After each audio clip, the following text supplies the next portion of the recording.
নীরব কূটনৈতিক ভাষা হঠাৎ করেই যখন সামরিক হুমকির সুরে রূপ নেয় তখন বোঝা যায় পর্দার আড়ালে বড় কিছু প্রস্তুত হচ্ছে। মধ্যপ্রাচ্যের আকাশে আবারও সেই পুরনো উত্তেজনার ছায়া ঘনিয়ে আসছে। একদিকে কূটনৈতিক বৈঠক, অন্যদিকে সামরিক মানচিত্রে নতুন লাল দাগ। এই মুহূর্তে বিশ্ব যে প্রশ্নটির মুখোমুখি, ইরানকে লক্ষ্য করে আরেকটি বড় সংঘাত কি অনিবার্য হয়ে উঠছে? ইসরায়েলের প্রধানমন্ত্রী বেনিয়ামিন নেতানিয়াহু এবার সরাসরি ইরানের ব্যালিস্টিক ক্ষেপণাস্ত্র কর্মসূচিকে টার্গেট করতে চান।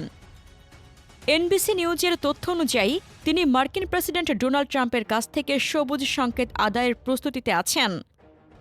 প্রস্তাবিত বৈঠকের স্থান ফ্লোরিডার মার এ লাগো, সময় ডিসেম্বরের শেষ ভাগ। বার্তা স্পষ্ট, এটি কেবল আলোচনার বৈঠক নয়, বরং সম্ভাব্য যুদ্ধের নকশা উপস্থাপনের মঞ্চ।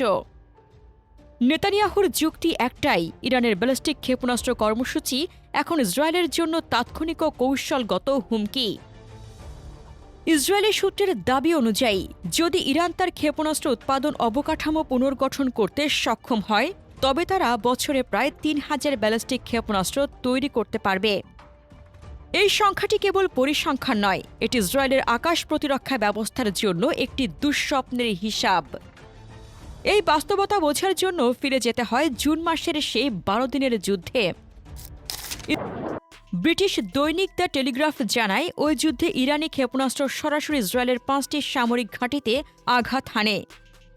স্যাটেলাইট বিশ্লেষণে দেখা যায়, ইসরায়েলের সবচেয়ে গোপন গোয়েন্দা ইউনিটের ঘাঁটিও নিরাপদ ছিল না। এই বাস্তবতা ইসরায়েলের নিরাপত্তা ধারণাকে নাড়িয়ে দেয়। ফলে এখন তাদের হিসাব বদলে গেছে। পরবর্তী সংঘাতে শুধু প্রতিক্রিয়া নয়, আগাম ধ্বংসই হবে মূল কৌশল। কিন্তু এই গল্পের আরেকটি দিকও আছে। পার্স টুডে জানিয়েছে, ইরানের ক্ষেপণাস্ত্র কর্মসূচি কোনো আলোচনার বিষয় নয়। তেহরানের অবস্থান দ্ব্যর্থহীন। তাদের বক্তব্য অনুযায়ী এই কর্মসূচি আক্রমণের জন্য নয়, বরং প্রতিরোধের জন্য। এটি এমন একটি সামরিক সক্ষমতা যা শত্রুকে আগ্রাসনের চিন্তা থেকে বিরত রাখে। ইরানের দৃষ্টিতে ইসরায়েল এক গভীর ভণ্ডামির কাজ করছে। একদিকে তাদের ক্ষেপণাস্ত্রকে হুমকি হিসেবে তুলে ধরা হচ্ছে, অন্যদিকে যারা গত ২ বছরে একাধিক দেশে হামলা চালিয়েছে তাদের হাতেই রয়েছে গণবিধ্বংসী অস্ত্রের বিশাল ভাণ্ডার। তেহরান স্পষ্ট করে বলছে, এই দ্বিচারিতার জন্য যুক্তরাষ্ট্র ইসরায়েলকে জবাবদিহি করতে হবে। একদিকে উত্তেজনার আগুনে আরও ঘি ঢালছে ইসরায়েলের সামরিক নেতৃত্ব। দেশটির সেনাবাহিনী প্রধান ঘোষণা দিয়েছেন, প্রয়োজন হলে নিকট ও দূরবর্তী সব ফ্রন্টে আঘাত হানা হবে। এই বক্তব্য কেবল হুমকি নয়, এটি একটি কৌশলগত সংকেত। এর অর্থ ইরানের বিরুদ্ধে নতুন সামরিক অভিযান এখন আর কল্পনা নয়, বরং প্রস্তুতির পর্যায়ে। এই প্রেক্ষাপটে ইসরায়েলের দৃষ্টিকোণ থেকে ইরানের ক্ষেপণাস্ত্র ভাণ্ডারের ভেতরে ৩টি মিসাইলকে সবচেয়ে বড় কৌশলগত হুমকি হিসেবে দেখা হয়। এগুলো শুধু শক্তিশালী নয়, বরং ইসরায়েলের আকাশ প্রতিরক্ষা, সামরিক ঘাঁটি ও কমান্ড কাঠামোর জন্য সরাসরি গেম চেঞ্জার। খোররা মাশাহার ক্ষেপণাস্ত্রকে ইসরায়েল সবচেয়ে ভয়ঙ্কর মনে করে মূলত এর ভারী ওয়ারহেড বহন ক্ষমতা ও ধ্বংস ক্ষমতার কারণে। প্রায় ২০০০ কিলোমিটার পাল্লার এই ব্যালিস্টিক মিসাইল ১৫০০ থেকে ১৮০০ কেজি পর্যন্ত ওয়ারহেড বহনে সক্ষম।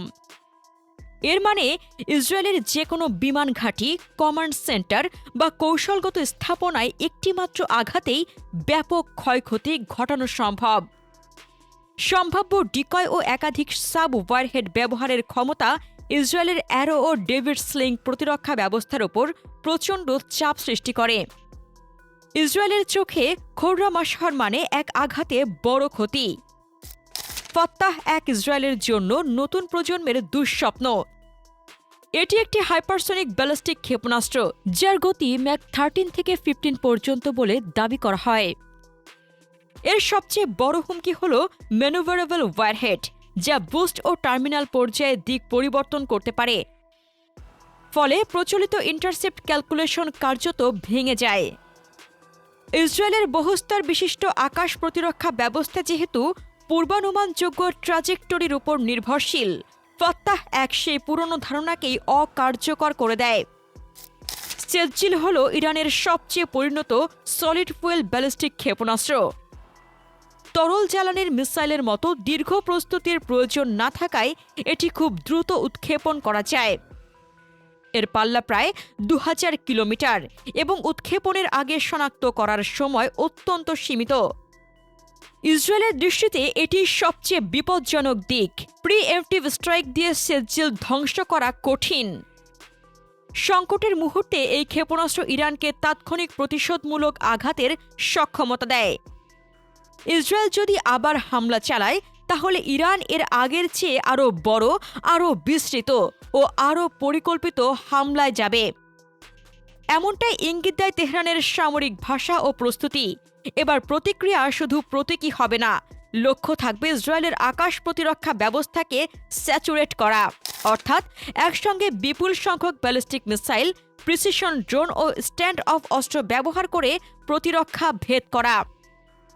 আগের মতো সীমিত আঘাত নয়, বরং সামরিক ঘাঁটি, বিমান ঘাঁটি, কমান্ডো কন্ট্রোল নোড এবং কৌশলগত অবকাঠামোকে একসাথে চাপের মধ্যে ফেলার চেষ্টা হবে, যাতে ইসরায়েল বুঝে যায় পরবর্তী ধাপে ক্ষতির মাত্রা বহুগুণ বাড়তে পারে।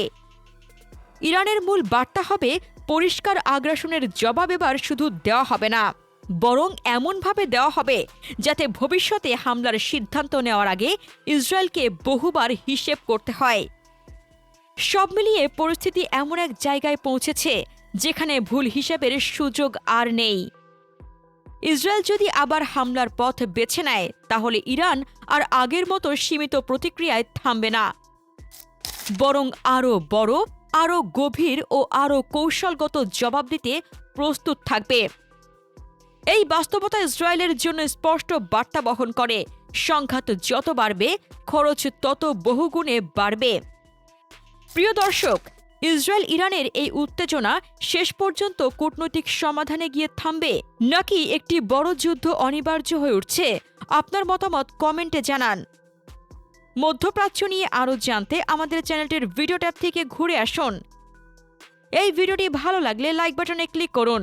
ভিডিওটি আপনার বন্ধুদের সাথে শেয়ার করে তাদেরকেও ভিডিওটি দেখার সুযোগ করে দিন। ধন্যবাদ।